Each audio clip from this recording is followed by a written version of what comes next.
G'day, Sai here. Welcome to my home on wheels. Now, I did a tour back in October 2024, but since then I've done a lot of stuff. Complete rooftop conversion and interior rebuild. So I want to give you an update tour. I've been living full-time in this Defender 110 for the past year and a half. 536 days to be exact, since 1st July 2024. I've driven from Hong Kong through Central Asia into Europe, down to North Africa, all the way up to the UK, continue north to the Arctic Circle in Norway. Let's start with the outside. Under the bonnet, I've got an Allisport air intake and an Allisport intercooler.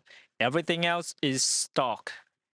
I got some wheels and rock sliders on the side. On the right hand side, there's a 60 liters external mount water tank with a heat exchanger. Basically use engine heat to warm the water. This water tank also feed water into my kitchen sink inside. And I can shower under this external mount shower tank.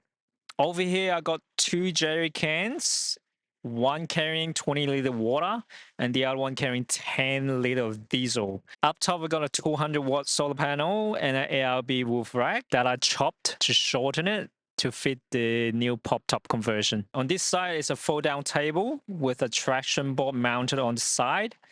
Again, don't use it all that much since I don't have an awning and I prefer cooking and working inside. Under the drivetrain, I upgrade to an LOF clutch, the MT82 output shaft, and a solid heavy-duty re-drive half shafts.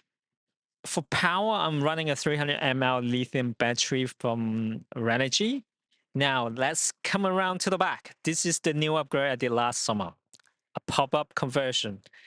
I completely ripped out the old wooden setup that I had before. Right now, this is in lounge mode. This is where I chill during the day mostly. And let me flip it to the bed mode. And there we go. Inside here is where I sit and work on my laptop editing these videos. Let me show you the kitchen setup. I've got an electric cooktop here. This side is the kitchen sink. Inside this compartment, I have an air fryer and a 2000-watt inverter. I also have a composting toilet down here somewhere. It's freaking awesome. But then I forgot to film it, so you just have to take my word for it. Down here is my fridge, plus tons of storage throughout.